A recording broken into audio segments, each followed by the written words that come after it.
ازيكم حبايبي؟ عاملين ايه؟ يا رب تكونوا بخير. قبل اي حاجه تنسوش تشتركوا في القناه وتفعلوا الجرس توصلوا الفيديو ده لايكات كتير قوي قوي قوي قوي قوي، عشان الفيديو ده بجد رائع واختراع تحفه وماهوش جديد.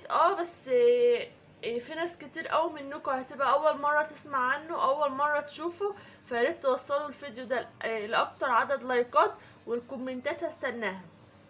طيب زي ما انت معودانا يا نون، قبل اي حاجه هتقولي ايه؟ هنبدا بالصلاه على رسول اللهم صل وسلم وبارك على سيدنا محمد. طيب ايه تاني يا نون؟ طبعا واحنا واقفين في المطبخ ما ننساش ذكر الله، سبحان الله والحمد لله ولا اله الا الله والله اكبر واستغفر الله العظيم الذي لا اله الا هو الحي القيوم واتوب اليه. طيب يا نون هتعملي ايه النهارده؟ هقول لكم حبايب قلب نون ما تستعجلوش. قبل اي حاجه وحشتوني كتير، زعلانه منكم قوي لان الفيديو اللي فات بتاع اللي هو الفيديو المجمع ما جابش لايكات كتير وما جابش مشاهدات كتير، وانا زعلانه منكم قوي. يعني فيديوهاتي كده مش بتعجبكم ولا ايه؟ لايكاتكم والمشاهدات بتاعتكم هي اللي تعرفني ان الفيديوهات بتاعتي بتعجبكم. طيب يا نونا هتعملي ايه النهارده؟ شوقتنا، قولي لنا بقى. هنقول يا حبايب قلب نونا قبل اي حاجه لايكات لايكات لايكات. هنبدا بقى حبايب قلبي نقول احنا هنعمل ايه النهارده. ماشي معاكي حاجات كده حلوه يا نونا شكلها حلو؟ معايا حاجات شكلها حلو وهيطلع الطعم احلى ان شاء الله. طبعا دي مش اول تجربه ليا، يعني مجرباها قبل كده، عشان كده قلت اما اعرف حبايب قلبي. حبايب قلبي هنرجع بقى مع بعض نقول هتعملي ايه يا نونا. هقول لكم حبايب قلبي حاجه جميله قوي، حاجه اطفالنا هتحبها قوي واحنا ككبار بجد هنحبها، لان فعلا حاجه طعمها حلو لذيذه، مختلفه عن اللي احنا عارفينه والمعتاد بتاعنا. طيب قولوا لنا بقى يا نونا، شوقتينا. اقول لكم حبايب قلبي نونا هنعمل ايه النهارده. هنعمل النهارده حاجه اسمها دونر كباب. دونر كباب ده عباره عن ميكس ما بين الشاورما وما ميكس ما بين حاجه كده شرايح رقائق كده لحمه، جميله قوي. يعني هو ما هوش شاورما قوي، بس في ناس ممكن تقولك ده شاورما، بس هو مش شاورما، بس هو عبارة عن رقائق لحمة. هتشوفوا معايا في بقية الفيديو. اهم حاجة اللايكات بتاعتكم تشجعوني ومشاهداتكم، بيبسطني اول ما بلاقي المشاهدات بتعلى، بعرف ان في ناس كتيرة بتتابعني وفي ناس كتير بتحبني. طب يا نونا هتعملي ايه بقى؟ قولولنا. هنعمل مع بعض دونر كباب زي ما احنا قلنا. طيب مقاديرنا ايه يا نونا؟ مقاديرنا سهلة اوي موجودة في كل بيت، مقاديرنا سهلة وموجودة في كل بيت. طيب معانا هنا لحمة مفرومة. انا هقول لكم هنا المقدار بتاعي. انا هنا عامله مقدار صغير قوي، يعني عامله ان انا مقدار الوجبه بتاعتي. ممكن تعملي مقدار اكبر، طبعا حسب كميه افراد العيله. طيب انت يا نونا النهارده هتعملي مقدار قد ايه؟ هقول لكم حبايب قلبي انا هنا عامله، هو اللحمه عندي يعني اكتر من ربع كيلو، هي قطع اكتر من ربع كيلو لحمه مفرومه وفيها نسبه دهن، لازم يبقى فيها نسبه دهن بسيطه حتى. طيب معاكي ايه تاني يا نونا غير اللحمه؟ هنقول حبايب قلبي معانا لحمه مفرومه قلنا يعني اكتر من ربع كيلو، يعني اعتبرها ايه مثلا ربع كيلو حبه، يعني داخله في النص كيلو مثلا. طيب انا هقول لكم المقادير العامه، وانت بقى حبايب قلبي على حسب كميتك اعملي المقدار بتاعك. طيب هنا معانا اللحمه مفرومه زي ما احنا قلنا، معانا زبدية، معانا واحده زبادي، اي زبادي مش شرط النوع اللي هو المعلب ده، اي زبادي عندك. معانا كوبايه. معانا هنا بقى بصلايه متوسطه مبشوره، ومعانا فص توم، بصلايه مبشوره، فص توم. معانا بهاراتنا بقى يا نونا. البهارات بتاعتنا حبايب قلبي عباره عن كزبره ناشفه مطحونه، قرفه بس حاجه بسيطه قوي، يعني ايه طرف معلقه كده، بطرف المعلقه قرفه، فلفل اسود، كمون، وملح. طبعا الملح زي ما احنا متعودين من نونا، الملح على حسب كميه اللحمه اللي انت هتعمليها. انا هنا هحط مثلا مقدار معلقه ملح صغيره او معلقه ونص صغيره. طيب يا نونا ايه تاني؟ ومعانا طبعا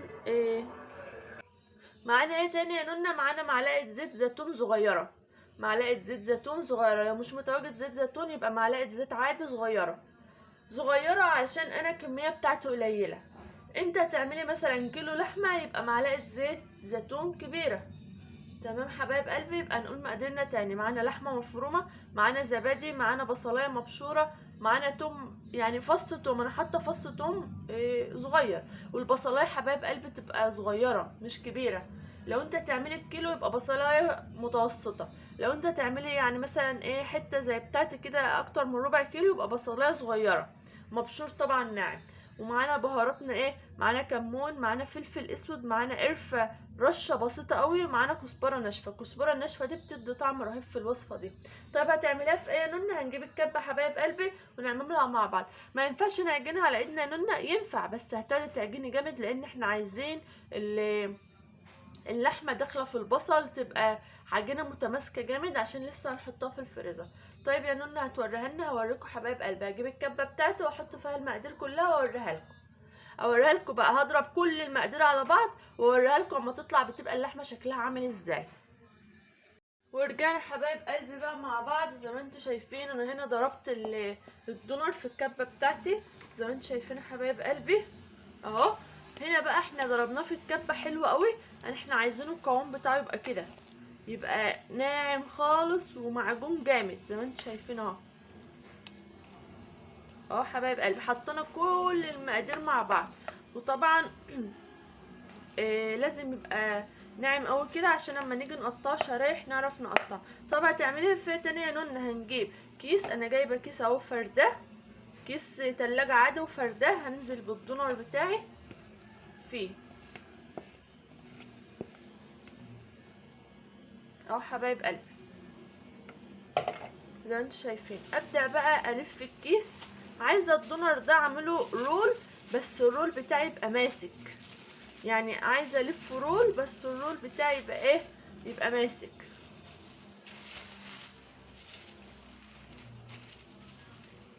اهو حبايب قلبي. نعمله رول كده زي ما كانك بتلف حاجه ايه رول.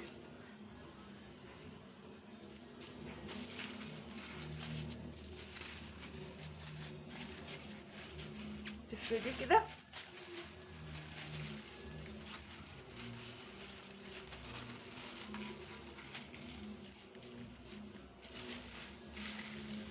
وتمسكي بقى من الجناب كده وتلفي وتضغطي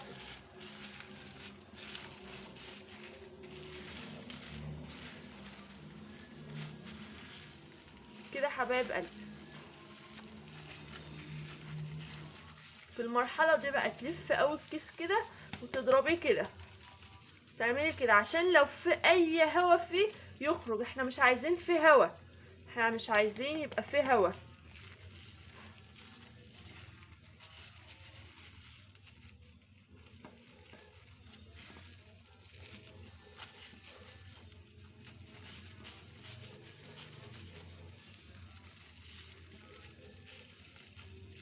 زي ما انتوا شايفين كده. هنجيب بقى استرتش والفه فيه حلو تاني واوريلكوا بعد ما الفه بالاسترتش. زي ما انتوا شايفين حبايب قلبي انا حطيته في استرتش، لفيته قوي ضغطت قوي. لو عندك ورق ألمونيا ممكن تبدليه بدل الاسترتش. طيب هتعملي فيه ايه يا نونه بعد كده؟ هحطه في الفريزر لغايه اما يتجمد نهائي. هحطه في الفريزر، ادخله في الفريزر لغايه اما يتجمد نهائي. تمام حبايب قلبي. هيتجمد نهائي هطلعه بقى واوريكم احنا هنعمل فيه ايه. يعني يقعد 4 5 6 ساعات او 3 4 ساعات على حسب الفريزر بتاعي. طبعا هوريلكم بقى اما يطلع هنعمل فيه ايه. متنسوش الاشتراك وتفعيل الجرس عشان يوصل لكم كل جديد، ولايكات لايكات لايكات. رجعنا حبايبي تاني بقى. الدونر بتاعنا جامد اهو. هنجيب ايه نونه؟ هنجيب سكينه ونمسكه بقى كده حبايبي ونقطعه شرايح رقيقه. ومعانا طاسه على النار، هو بيبقى سقعان حبه. معانا طاسه على النار حاطين فيها معلقه زيت واحده، وننزل بالدونر على الطاسه على طول وهي سخنه نار اهو حبايب قلبي. كل ما ترققيه كل ما يبقى احلى.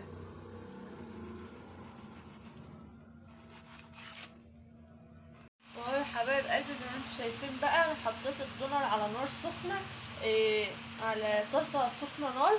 لازم ينزل على طاسه سخنه نار واسيبه بقى اما ياخد وش وارجع اوريهولكم. زي ما انتم شايفين انا سايباها ان انا اوريكم مرحله التسويه بتاعته برده. زي ما انتم شايفين حبايبي بياخد وش واقوم رايحه قلبه على الناحيه التانيه. لازم النار تبقى سخنه والطاسه سخنه نار، وهو بيبقى رقيق كده هو الدونر بيبقى كده عشان تعمليه بقى بسندوتشات سوري، تعمليه مع رز بسمتي بالخلطة، ممكن زي الشاورما كده، زي فتة كده ممكن.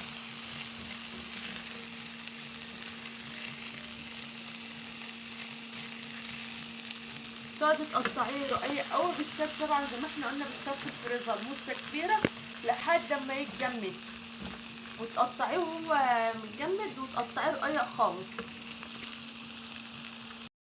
حبايب قلبي احنا بنسيبه نغمق، هو ما بيتحرقش بس هو لازم يغمق حبه، مش يتحرق، لونه يبقى ذهبي غامق يعني، او مش ذهبي يعني، يبقى لونه متحمر. انا هنا حطيته على جريل، نسيت اقول لكم عشان تبقى كبيره يعني وتاخد كتير، لان انت ما بتحطوش على بعضه في الاول لما تنزليه، اول لما تنزليه ما تحطوش على بعضه. زي ما انتم شايفين الريحه بتاعته طالعه جميله وطعمه هيبقى احلى. متنسوش الاشتراك في القناه وتفعيل الجرس عشان يوصل لكم كل جديد، ولايكات لايكات لايكات. حبايبي زي ما انتم شايفين انا عاملاه رقائق كده، ده شكل الدونر بتاعنا، ماهوش غامق. ممكن تكون الكاميرا مغمقه حبه بس هو ماهوش غامق، ودرجته جميله وطعمه احلى، انا دقته طعمه رائع. سندوتشات بقى سوري اللي هي العيش الكريب او العيش اللي هو العادي بتاعنا، وحط فيه بقى، وحط فيه كابوتشا، حط فيه فلافله، حط فيه مايونيز وكاتشب ولفيه وحطيه على النار، واعملي احلى سندوتش ميكس بقى بالدونر. يا رب الفيديو يعجبكم ويكون حاجه جديده اول مره تشوفوها. متنسوش الاشتراك في القناه وتفعيل زر الجرس عشان يوصلكم كل جديد، ولايكات لايكات لايكات.